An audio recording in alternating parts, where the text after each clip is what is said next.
உங்கள் கனவில் எந்த தெய்வம் வந்தால் என்ன பலன் தெரியுமா உங்களுக்கு? கடவுள் நம்பிக்கை உள்ளவர்கள் இந்த பதிவை லைக் செய்து இஷ்ட தெய்வத்தின் பெயரை கமெண்ட் செய்திடுங்கள். இதில் கடைசியாக சொல்லப்பட்டிருக்கும் கனவு வருவது மிகவும் அரிது. அதனால் இந்த பதிவை கடைசி வரை பாருங்கள். உங்கள் கனவில் தெய்வங்கள் வருவது சாதாரண நிகழ்வல்ல. அது இறைவன் உங்களுக்கு நேரில் சொல்ல வரும் இரகசிய செய்தி.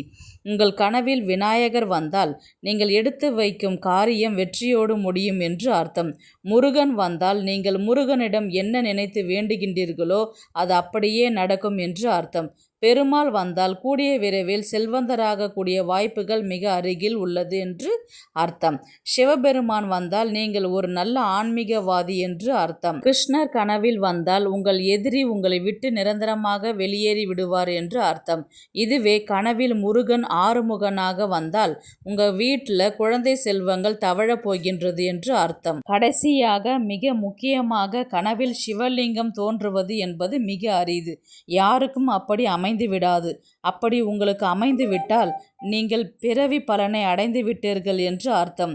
நீங்கள் அறிந்தோ அறியாமலோ செய்த பாவங்கள் அனைத்தும் அந்த ஈசன் உங்களை மன்னித்து விட்டார் என்று அர்த்தம். இப்படி உங்களுக்கு கனவில் தெய்வங்களை தரிசிக்கும் பாக்கியம் கிடைத்திருந்தால் நீங்கள் தான் அதிர்ஷ்டசாலி. இந்த வீடியோவை பிடிச்சிருந்தா லைக் பண்ணுங்க, ஷேர் பண்ணுங்க, சப்ஸ்கிரைப் பண்ணுங்க.